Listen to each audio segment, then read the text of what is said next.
నేను చెప్పినట్టే పవన్ కళ్యాణ్ చేశాడు. అన్నైన నాగబాబుకి ఇచ్చేశాడు ఎమ్మెల్సీ. మరి చంద్రబాబు నాయుడు గారు టీడీపీ తరపునే కదా ఇచ్చారు. ఏం చెప్పారు వర్మకి పిఠాపురంలో?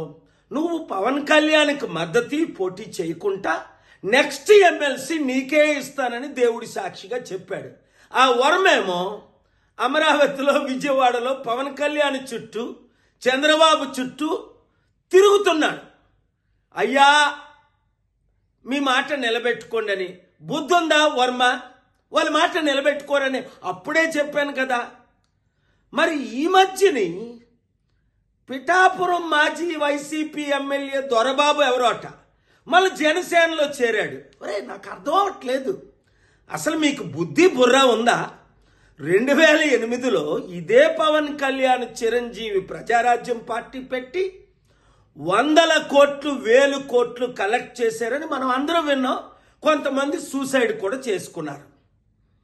మరి అదే ప్రజారాజ్యం ఇప్పుడు జనసేనగా ఆవిర్భవించిందని అదే చిరంజీవి చెప్తున్నాడు. అంటే అర్థం ఏంటి? అదే పాలసీలతో వచ్చే ఎలక్షన్లో మరలా మేము 100,000 కోట్లు కలెక్ట్ చేస్తాం, మా కుటుంబం మాత్రం ఎమ్మెల్సీ, మంత్రి, ముఖ్యమంత్రి పదవులు అనుభవిస్తాం. తెలివైనోడు ఎవ్వడు ఆ పార్టీలో చేరడు. మూర్ఖులు, గుడ్డోలు, బుర్రలేనోళ్ళు మాత్రమే చేరుతారు అందులో.